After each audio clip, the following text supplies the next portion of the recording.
Good morning, everyone. How are you? I am okay, just doing my morning routine. Gotta meet up with my aunt in a little bit. She wants to give me a few things, and I've gotta return a book to her, so it'll be a couple hours before I meet up with her. But after I do all this, I'll go back to playing my Xbox, of course. Perfect day, wake up, play video games, eat lunch, play video games, have dinner, play video games, go to sleep, wake up, do it again. But today is Tuesday, the 12th of November. In 2 days, I get to see my therapist again. She is back off maternity leave, thank goodness. She had called me a few weeks ago and was like, I can see you next week, which was last week, for a 30-minute, or we can do the following week for an hour. And I'm like, girl, we got to go the following week for an hour because it's going to be a ride. So that is in 2 days. So I'm looking forward to that because I think she's going to be pleasantly surprised with how I've handled things since she's been on maternity leave. Because it has been, like I said, one wild ride.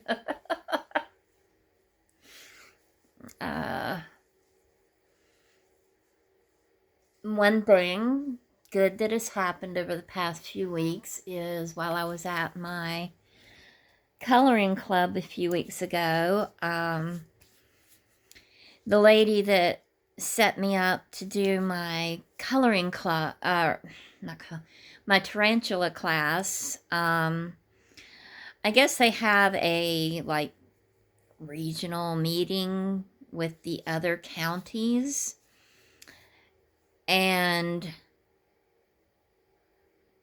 I guess just from my one class alone, word of mouth has gotten around about it, and now the surrounding counties have heard about it and have asked for her to give them my information so they can contact me because they now want me to give classes in their county.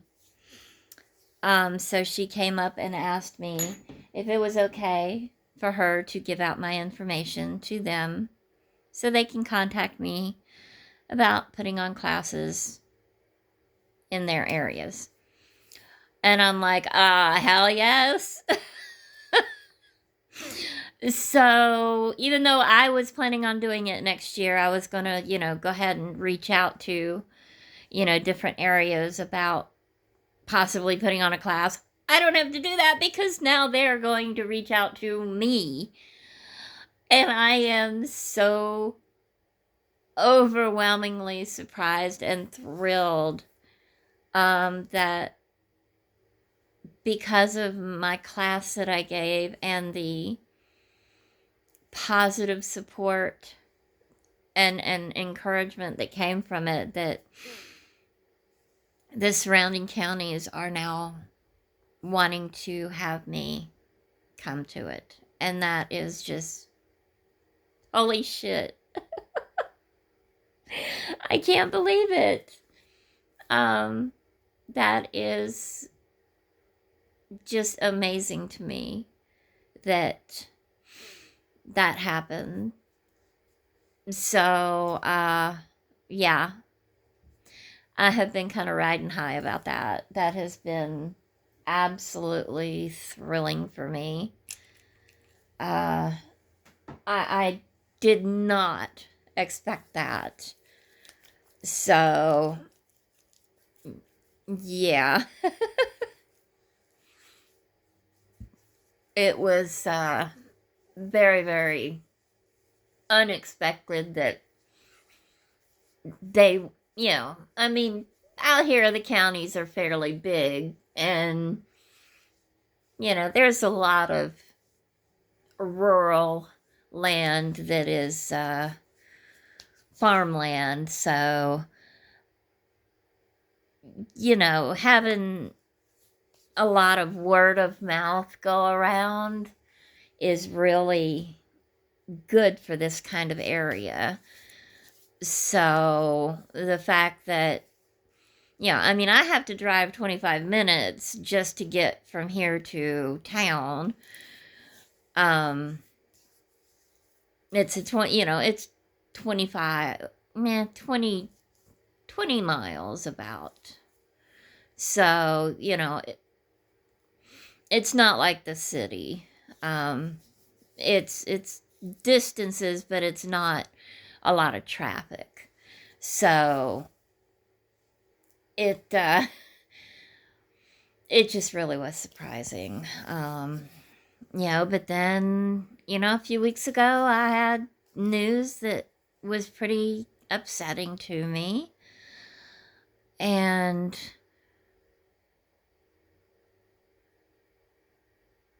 I didn't have anyone I could talk to about it. I couldn't talk to my kids about it. And, I didn't, got the news during the daytime, and I just kept going on and on about it in my head, and I was pretty much all in my feels about it, and just, it was really,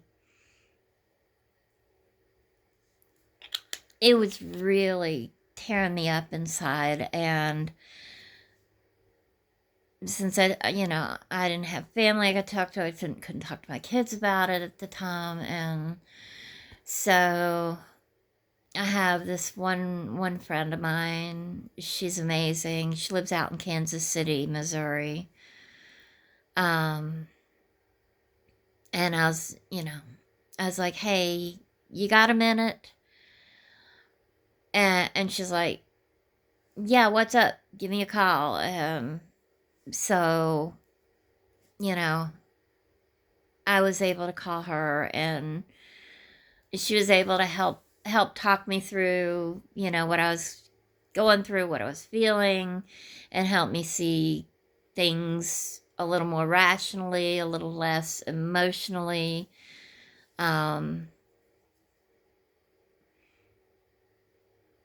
So it was a lot easier for me to be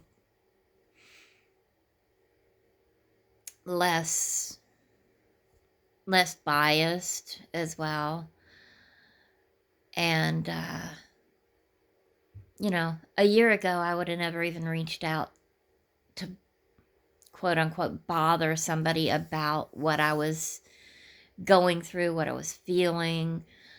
So I was really proud of myself for reaching out instead of staying stuck in that emotion and in that quandary of, what am I going to do and what I'm feeling, and just being able to take that step to say, okay, I'm not thinking totally rationally on all this. So, you know, I can't talk to my normal people that I do. So, what else can I do? And I took that step, and that's a big thing for me because anybody that knows me, and if y'all have watched most of my videos, you know that my big thing is I don't want to bother people. I never want to be a bother. So that's why I've never really reached out to others because of that, because I don't want to be seen as a bother. And that's one thing that I always did with my kids is I never reached out to them to them because I never wanted to, you know, be seen as a bother onto them since they have such busy lives. And that's one thing I've worked really hard on with my therapy. So I was able to do that and work through things, and then, you know, about a week and a half later, I was able to talk to my kids and, you know, work through things that way. So, uh,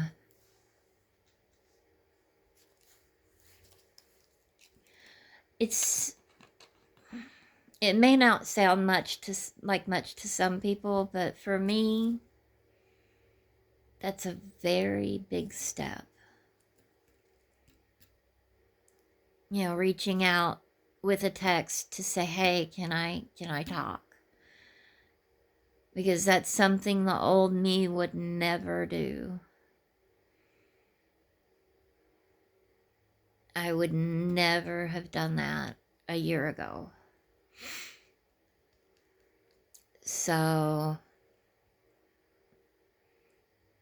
I've been giving myself credit where credit is due, because those are some pretty big steps for myself. And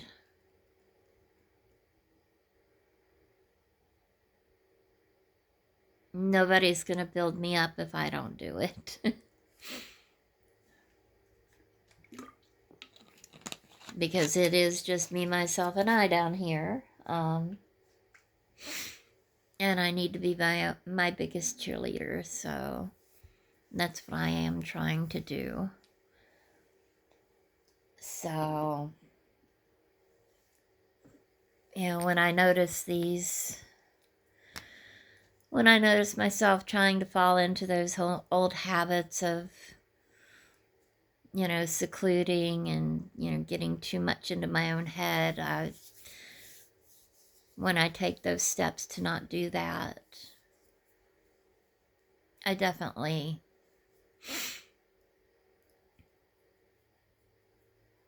give myself the props that I deserve, because that's big for me.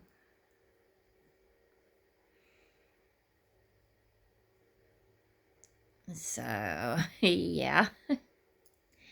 So it's been, you know, since Jasmine's been on maternity leave, I've done some good progress and some good work. I've been busy, you know, doing housework, getting things cleaned up.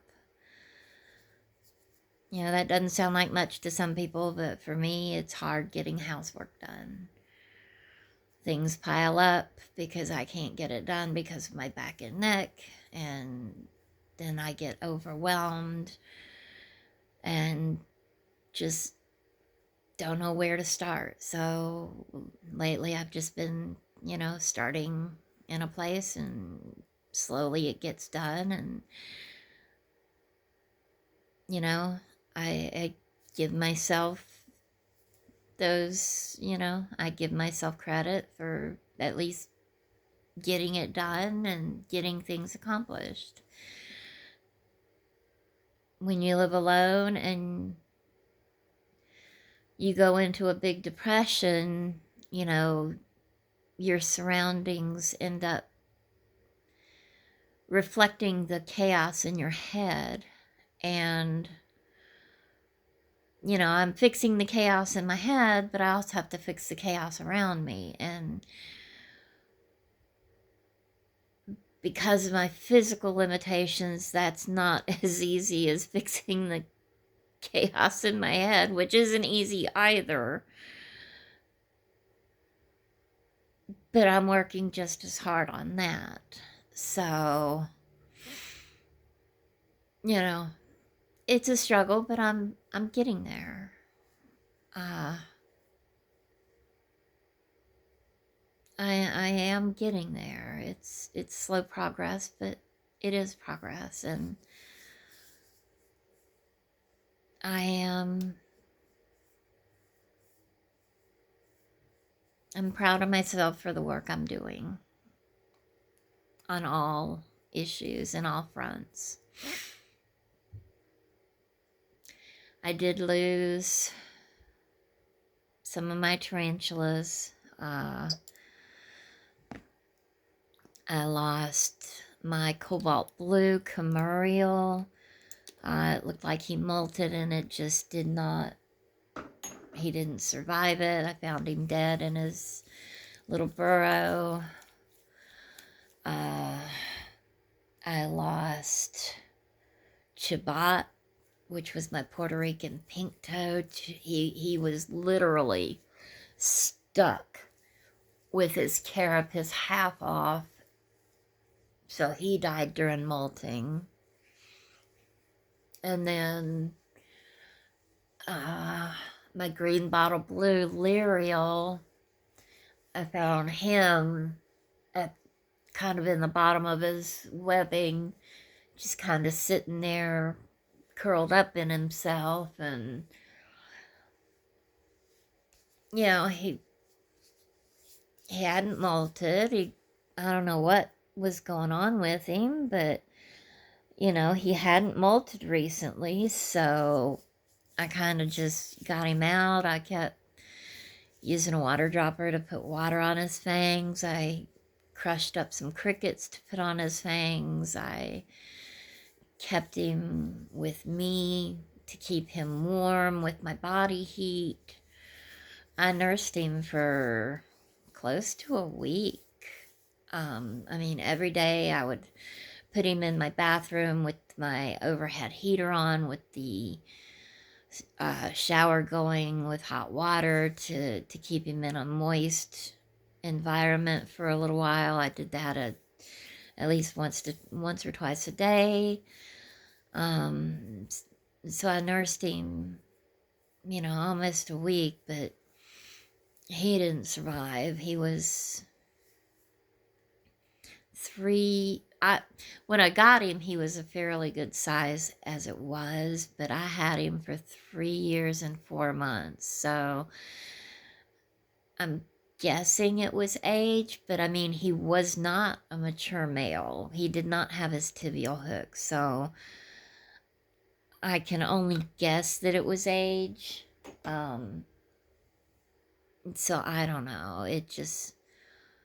It sucks that I lost him because he was such a sweetheart. uh, but yeah, I lost those 3 over the past month. So not fun, but what can you do? There's really nothing you can do. So I am down to 55 tarantulas at this point. But they all seem to be in really good shape. Hopefully we won't have any more molting mishaps. I've had quite a few molt in the past 2 months, so they've done really good. So hopefully that'll continue on. Hopefully.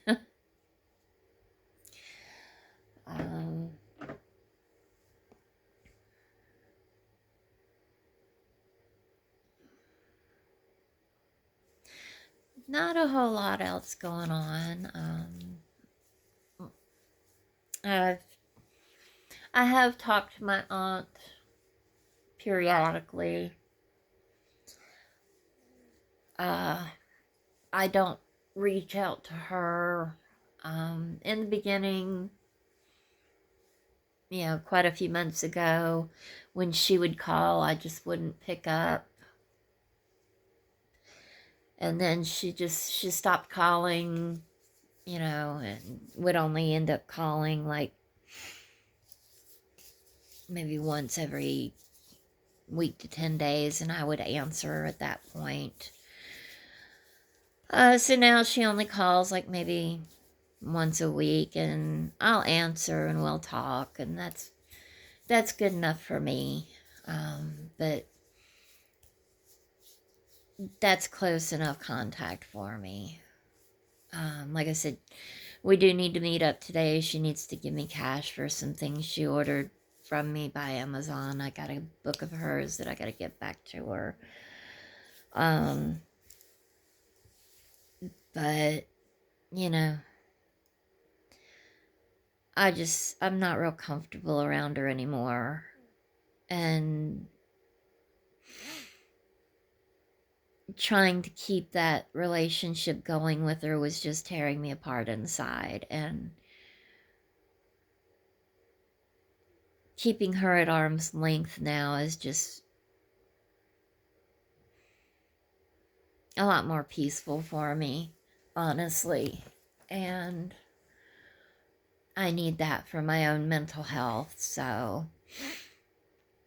and you know, lately, since I've been keeping her more at arm's length, when she calls, it's not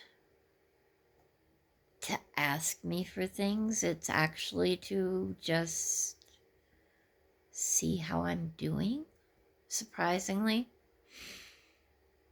which wasn't normally why she would call before. So that's a big change on her part.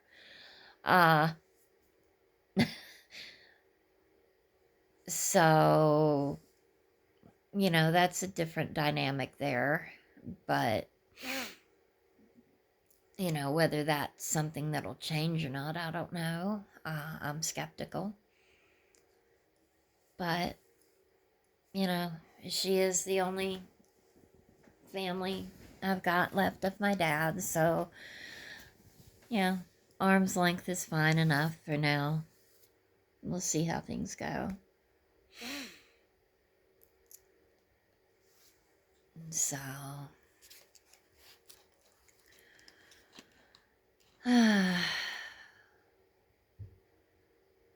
no, I don't think anything else is going on. Oh, yeah, last thing going on. A few weeks ago, maybe 3 midnight, I hear noise going on, and you know, I've had issues with my family down the road, the grandkids of my cousin down there. They ride their ATVs around at like 11 o'clock at night, midnight. So I hear hear noise that sounds like somebody riding an ATV. So I get up and I go look out. And I look out and I see a fucking fire up right at my brother's house, which is just right up from me. And I'm like, what the fuck? And I see lights that looks like it's going away from the fire. And mind you, this is Friday night at midnight. So I jump in my fucking truck and I haul ass up there. Come to find out, it's idiots doing the work above the house. And they are burning a huge pile of logs at midnight. And they are in their damn bulldozers at midnight. Those fuckers are lucky they didn't get shot first and ask questions later, because, you know, out here in the middle of nowhere, that's normally what we do, is shoot first and ask questions later. So they're damn lucky that didn't happen, especially with it being a single female out here. Since then, they haven't done it again. So I think they kind of got the point when I sped up there like I did, and then sped away like I did. I think they kind of got the point that that wasn't cool, because I have not done that since. So, yeah, I was fucking pissed. 'Cause that, I mean, I've been hearing this shit all summer. This has been the worst summer ever. Because it has not been peaceful. It has not been quiet. It has been nothing but their damn noise from morning till freaking night. And it has been horrible. Not only just the noise, but seeing them demolish every bit of beauty outside my home. And, then to have them do that shit at midnight, like I said, they're lucky they didn't get shot. Because I'm a damn good shot. Of course, I had to be because I was a cop, so, they're lucky I didn't shoot first. But looks like they're done with everything for now, because I haven't heard them or seen them in a little while, so I think they're done. There's nothing left to bulldoze, so I think they might have to burn some stuff, but that's all that's left. But my home isn't my home anymore. There's just nothing left up there. I don't know, maybe one day I'll be able to buy some trees to put along the road up there to block the sight of everything. I just don't know. So maybe I can talk to my kids about helping me with. Hopefully. But it's just heart-wrenching, and it's like a punch to the gut every time I go outside my house now, looking at that. And so, alright, well, I've rambled on for almost half an hour now, so I am going to go, and I'm going to upload this, and then wait for my aunt to call so I can go meet her. And, yeah, I know it's been a couple months since I've uploaded, but yeah, I always keep thinking I'm going to make a video, and then I end up forgetting to, so today's the day I get one done. So I thank y'all for listening. I appreciate it, and I love y'all. And in the way things are going in the world right now, spread love. Make people laugh. Don't be negative. Be positive and show people the love that they need. That's what we need in this world. So I love you, and I will talk to y'all later. Bye.